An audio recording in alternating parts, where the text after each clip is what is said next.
Hi friends, అందరికీ నమస్తే. మరి పండగల టైంలో అయినా సరే, ఎవరైనా గెస్ట్లు వచ్చినా సరే, లేదా ఏదైనా స్వీట్ తినాలనిపించినా సరే, జస్ట్ ఇంట్లో ఉండే బొంబాయి రవ్వ సేమియాతో ఇంత డెలీషియస్ ఖీర్ని ప్రిపేర్ చేసుకోవచ్చండి. చాలా చాలా ఎమ్మిగా, చాలా డెలీషియస్గా ఉంటుందండి. మరి దీన్ని ఎలా తయారు చేసుకోవాలో చూద్దాము. ఒక ప్యాన్ తీసుకుని 1 లీటర్ వరకు చిక్కటి పాలను తీసుకోండి. పాలల్లో మీరు కావాలంటే కాస్త వాటర్ని కూడా యాడ్ చేసుకోవచ్చు. ఈ పాలలో మీ స్వీట్కి తగ్గట్టు చక్కెరని కూడా యాడ్ చేసుకొని పాలని పొంగు రానివ్వాలి. ఉంటే కాస్త కుంకుమ పువ్వును కూడా చేర్చుకోండి. మంచి కలరు, మంచి ఫ్లేవర్ ఉంటుంది.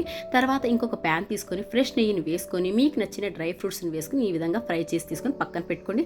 తర్వాత 1/4 కప్ సేమియా, 1/3 కప్పు బొంబాయి రవ్వ వేసుకొని లో ఫ్లేమ్లోనే మాడకుండా మంచి సువాసన వచ్చే వరకు కూడా ఫ్రై చేసుకోండి. మధ్యలో ఇంకాస్త నెయ్యిని కూడా చేర్చుకోండి. ఫ్రై చేసుకునేటప్పుడు ఈ విధంగా ఫ్రై అయిన తర్వాత ఫ్లేమ్ ఆఫ్ చేసుకుని పక్కన పెట్టుకోవాలి. పాలు అనేవి పొంగొచ్చిన తర్వాత మిక్స్ చేసుకుంటూ ఒక 5 నిమిషాలు చక్కగా ఇలానే బాయిల్ చేసేసుకోవాలి. ఇప్పుడు మనం ఫ్రై చేసుకున్న బొంబాయి రవ్వ సేమియాని చేర్చుకొని మిక్స్ చేసుకుంటూ ఎటువంటి లమ్స్ అనేవి ఫామ్ కాకుండా మీరు చక్కగా సాఫ్ట్గా ఉడికిపోయే వరకు కూడా ఉడికించుకోవాలి. మీకు ఇష్టం ఉంటే కాస్త రోజ్ ఎసెన్స్ని కూడా వేసుకోండి. అలాగే ఈ ఖీర్ టేస్ట్ పెంచడం కోసం మీ దగ్గర ఉంటే ఒక 1/4 కప్ కండెన్స్డ్ మిల్క్ని వేసుకోండి.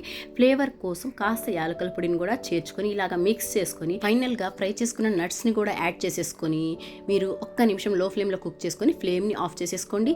ఈ ఖీర్ని మీరు డైరెక్ట్గా ఇలా అయినా సరే హాట్గా సర్వ్ చేసేసుకోవచ్చు. లేకపోతే చల్లారిన తర్వాత ఫ్రిడ్జ్లో పెట్టుకుని చల్లగా అయినా సరే సర్వ్ చేసుకున్నారంటే సూపర్గా ఉంటుందండి. మరి వీడియో నచ్చితే తప్పకుండా ఒక లైక్ చేయండి.